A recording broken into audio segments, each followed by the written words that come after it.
Đây là một chủ đề phải nói rằng cũng đang làm mưa làm gió tại Trung Quốc. Một hiện tượng ẩm thực mà chỉ cần nghe thôi đã thấy tò mò. Tại sao Trung Quốc lại mê mẩn cám người?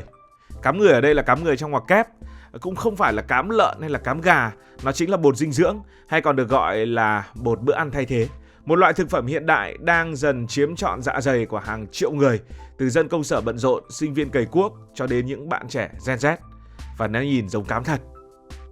Hãy nghĩ đến cảnh bạn đang sống ở Bắc Kinh, Thượng Hải hay Thâm Quyến, những thành phố mà chỉ cần nghe tên thôi đã thấy mệt.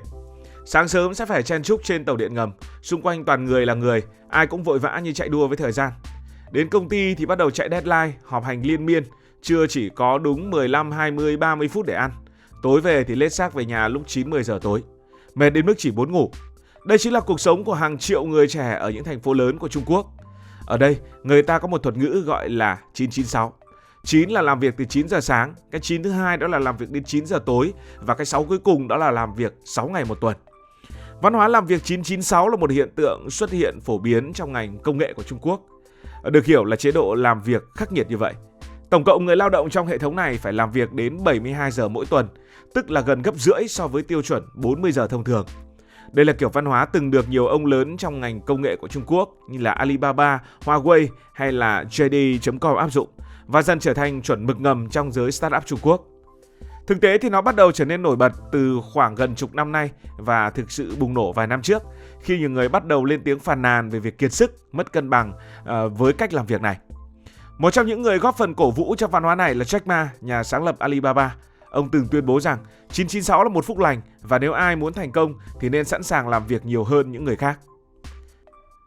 Tuy nhiên, mặt trái của 996 là rất rõ ràng.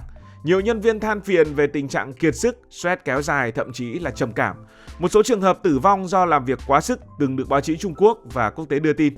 Bên cạnh đó thì có một vấn đề rất dễ nhận ra là họ gần như là không có thời gian nghỉ ngơi, khiến họ mất cân bằng giữa công việc và cuộc sống, không thể dành thời gian cho gia đình, bạn bè hay chăm sóc sức khỏe cá nhân và thậm chí không có thời gian để ăn. Có nơi còn nhiệt tình hơn, biến thành văn hóa làm việc 007, tức là làm việc từ 0 giờ đến 0 giờ, 7 ngày một tuần. Cái này thì mình đùa thôi. Với lịch trình như vậy, thời gian đâu mà đi ăn một bữa cơm đàng hoàng, nấu ăn, đi chợ, rửa bát, tính ra mất cả tiếng đồng hồ, trong khi bạn chỉ muốn tranh thủ ngủ một giấc ngủ ngắn mà thôi. Vậy giải pháp là gì?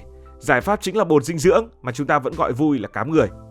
Chỉ cần lấy một ly, đổ bột vào, thêm nước hoặc sữa, lắc đều và thế là bạn đã có một bữa ăn đầy đủ protein, carbon hydrate, chất xơ, vitamin, khoáng chất trong vòng chỉ có khoảng 3 phút. Theo một nghiên cứu từ CBN Data, hơn 60% dân văn phòng ở Bắc Kinh và Thượng Hải chỉ có 15 đến 20 phút để ăn trưa và bột dinh dưỡng chính là vị cứu tinh giúp họ tiết kiệm thời gian mà vẫn no bụng. Những loại bột này được quảng cáo là cân bằng dinh dưỡng hoàn hảo, có protein để nuôi cơ bắp, carb cho năng lượng, chất xơ tốt cho tiêu hóa và rất nhiều vitamin cũng như khoáng chất để bạn khỏe từ trong ra ngoài. Một số hãng còn thêm những siêu thực phẩm khác vào trong bột hay thậm chí là cả collagen để thu hút các chị em muốn làm đẹp da. Ví dụ có thương hiệu tên là thương hiệu Miss Zero ở Trung Quốc, chuyên bán bột bữa ăn thay thế với slogan một cốc thay cho cả bữa cơm và giúp bạn đẹp từ đầu đến chân. Theo những khảo sát gần đây, hơn 90% người Trung Quốc đã từng nghe về bột bữa ăn thay thế và quá 1/3 người dân nước này đã thử ít nhất một lần. Tại sao ư? Vì họ cảm thấy thoải mái hơn so với ăn cơm hộp ở ngoài tiệm. Cơm hộp Trung Quốc thì có lẽ cũng giống với cơm hộp Việt Nam. Một hộp cơm văn phòng ở trên app giao đồ ăn của Trung Quốc cũng thường rất là nhiều dầu mỡ, nào là thịt kho tàu, nào là rau xào, rồi ăn xong thì nhiều dầu mỡ như vậy thì rất dễ buồn ngủ. Trong khi đó bột dinh dưỡng có thể kiểm soát calo chính xác, không lo nặng bụng, còn giúp cho người dùng cảm thấy như đang sống rất healthy.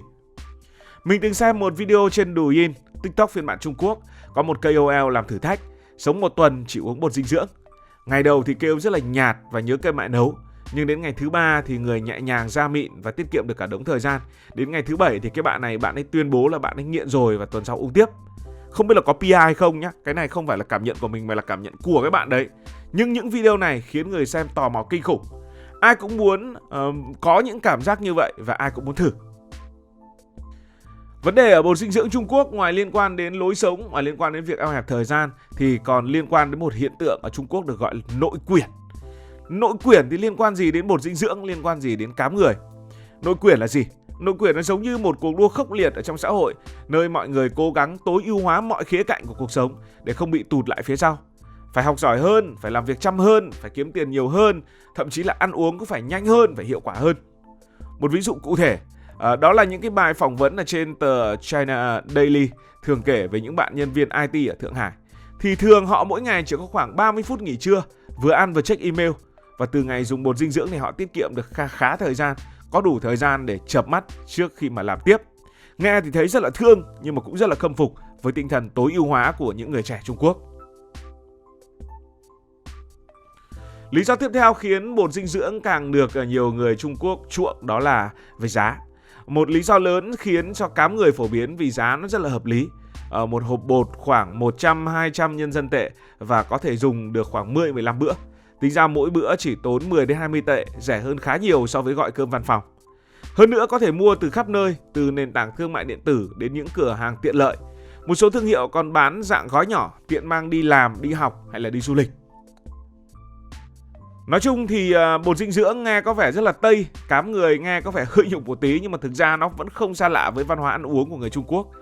Từ xưa thì người Trung Quốc đã quen với những loại bột làm từ ngũ cốc, bột yến mạch, bột hạt sen, bột vừng đen. Tất nhiên nó không đủ dinh dưỡng nhưng bây giờ nó chỉ thiên về một cái gì đó thôi. Và ngày nay thì họ đã nâng cấp những món này thành bột dinh dưỡng hiệu quả, vừa giúp giữ được nét truyền thống, vừa thêm những thành phần healthy như là hạt chia, vân vân và vân vân. Việc này làm người tiêu dùng cảm thấy bột dinh dưỡng không phải là một thứ gì đó lạ lẫm, mà giống như một phiên bản thời hiện đại, một phiên bản 2.0 của một món ăn nào đó quen thuộc của ngày xưa. Bây giờ thì có lẽ nhiều người sẽ thắc mắc là cái loại bột dinh dưỡng, cái loại cám người này có phải là chỉ hot ở Trung Quốc hay không, hay những nước khác thì cũng vậy. Thực ra thì cái loại bột bữa ăn thay thế này thì không phải là một phát minh của Trung Quốc. Ở phương Tây những thương hiệu này họ đi trước, họ đã phổ biến từ rất lâu, nhắm đến dân công nghệ hoặc những người muốn sống tối giản. Nhưng ở Trung Quốc nó có một sức hút đặc biệt, bởi vì quy mô của thị trường Trung Quốc là quá lớn khủng khiếp. Với dân số hơn 1,4 tỷ người, hàng trăm triệu người sống ở thành phố, nhu cầu về thực phẩm tiện lợi cực kỳ cao. Thị trường bột bữa ăn thay thế ở Trung Quốc đã đạt khoảng 18 tỷ đô từ cách đây 3 năm rồi, lớn hơn rất nhiều so với các nước phương Tây. Rồi văn hóa Trung Quốc cũng thúc đẩy việc chấp nhận bột dinh dưỡng. Khác với phương Tây, người ta thường uống bột vì muốn tối giản hoặc theo đuổi phong cách sống nào đó, thì người Trung Quốc uống bột vì áp lực công việc và tâm lý buộc phải hơn người khác. Họ không chỉ muốn tiện mà muốn cảm thấy mình đang làm điều gì đó tốt cho sức khỏe và sự nghiệp của mình. Và tiếp nữa, mạng xã hội ở Trung Quốc có sức ảnh hưởng khủng khiếp.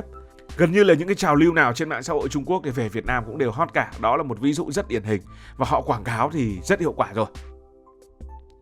Nhưng khoan, không phải ai cũng mê cám người. Có một số ý kiến trái chiều khá thú vị. Ví dụ như ăn nhiều không tốt, hoặc ăn cái này thì nó chẳng phải là ẩm thực, đơn giản là xử lý xong bữa ăn mà thôi, chứ biết đâu đến ngon, biết đâu đến khái niệm thưởng thức. Vậy liệu cơn sốt bột dinh dưỡng này có tiếp tục hay không? Mình nghĩ là có, và có thể nó sẽ còn bùng nổ hơn nữa. Thị trường bột bữa ăn thay thế ở Trung Quốc vẫn đang tiếp tục tăng trưởng mạnh, không chỉ ở những thành phố lớn như Bắc Kinh, Thượng Hải, mà còn lan sang những thành phố nhỏ hơn. Các công ty cũng đang đua nhau cải tiến sản phẩm. Có hãng làm bột vị trà sữa, vị trái cây hay thậm chí là vị lẩu tứ xuyên để mà chiều lòng người dùng. Một số còn sáng tạo bột dạng viên nén kiểu như kẹo để nhai luôn thay vì pha. Thậm chí có những hãng phát triển bột dinh dưỡng cá nhân hóa dựa trên ADN của bạn để tạo ra công thức riêng.